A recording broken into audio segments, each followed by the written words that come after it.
Bom, então, dando continuidade aqui, a licitação dispensável é aquela que está no artigo 24 da Lei 8666.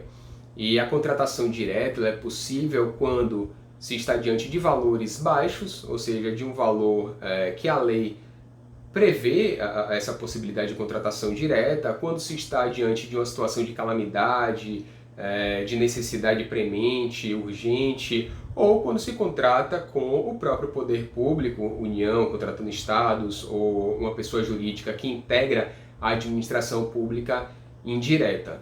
Ok? Então aí seria a hipótese de licitação dispensável. E por fim, a licitação inexigível é aquela prevista no artigo 25 da Lei 8666 e é conceituada basicamente pela impossibilidade de competição, seja porque os serviços contratados eles são muito técnicos, especializados, aí você tem uma licitação inexigível, ou seja porque você vai contratar um profissional, por exemplo, um artista, um pintor, alguém que tem um reconhecimento no mercado e cujo julgamento daquela capacidade é muito difícil de se fazer. Então, a impossibilidade de competição autoriza, então, a licitação inexigível. Aqui, na Lei 13.979, estamos diante de uma licitação, portanto, dispensada. Não há discricionariedade. Ok? Bom, outro ponto importante que eu achei dessa lei está no artigo 3º, parágrafo 3º. Por quê? Porque a lei trouxe uma nova hipótese de interrupção do contrato de trabalho. E aqui é necessário a gente fazer uma distinção entre interrupção e suspensão do contrato de trabalho.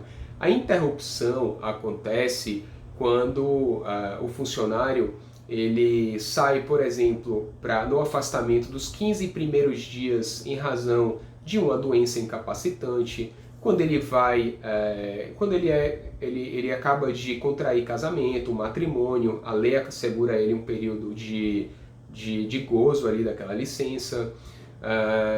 Então, nesses casos, o funcionário ele tem direito à remuneração, ao salário e também ao cômputo do tempo de serviço.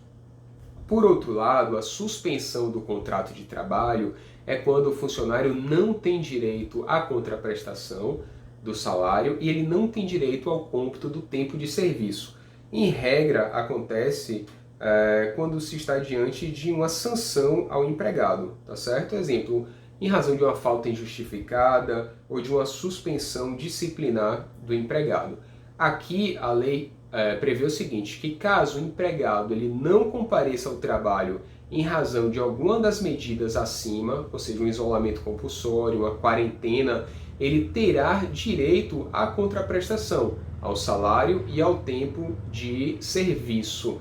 É bem verdade que o funcionário ele precisará comprovar essa circunstância, tá bom? Mas o que eu quero que vocês entendam é que essa aqui é uma nova hipótese de interrupção do contrato de trabalho na forma do artigo 473 da CLT.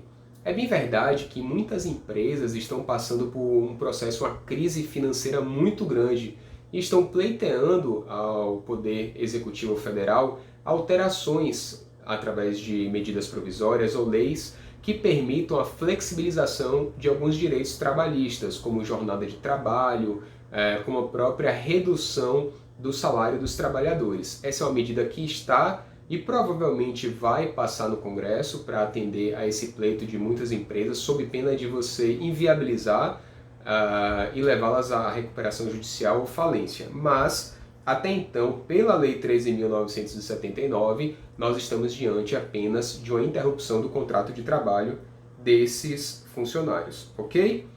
Bom, outro ponto que eu achei interessante é o seguinte: quais as responsabilidades no âmbito civil, administrativo e penal daqueles que descumprem as normas da Lei 13.979 de 2020? Pois bem, o parágrafo 4º do artigo 4º da lei trouxe essas responsabilidades.